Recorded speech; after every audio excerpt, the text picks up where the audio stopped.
We got to get to the prime timers. Here's an interesting piece of trivia for you with the Dallas Cowboys visiting the New York Football Giants as what is it, about 3.5 point favorites, depending on where you see it.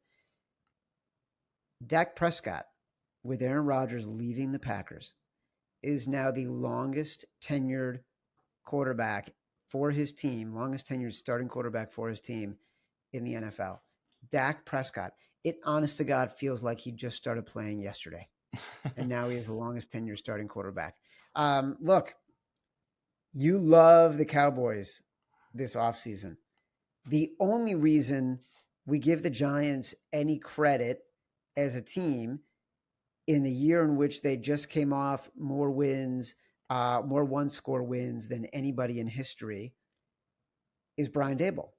And like we believe that Brian Daboll as a coach can mask so many of the issues this Giants football team has in a way that will help them impede regression that we've seen from so many teams in this spot. I kind of like the Giants if I can get half a point here. Yeah, it is one of those where I've heard from plenty of Cowboy bettors and fans where it's like we own the Giants.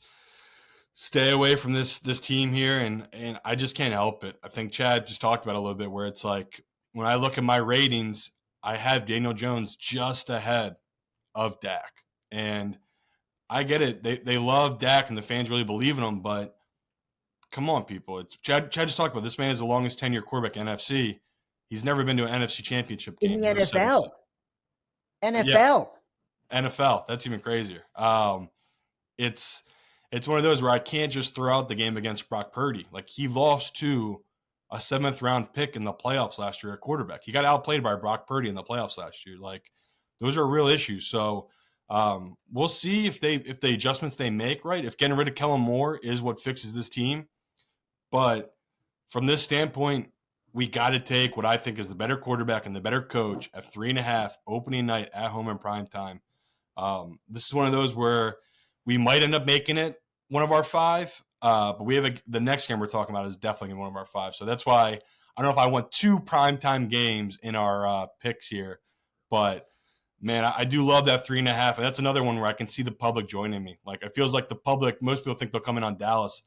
I think most of them will take the Giants at night at 3.5. It's just a good number in a divisional game at home opening night. So yeah, it's hard not to take that 3.5. It's going to be a phenomenal chase game. Everybody who blew their stack, their money stack on the Ravens or the Eagles or the Niners is going to be going all in on the Cowboys as road favorites in the division in prime time on Sunday night. Dude, I've never been more convinced about the Giants than I am in this second right now. All right. Me too. It's scary. It's scary, right? All right.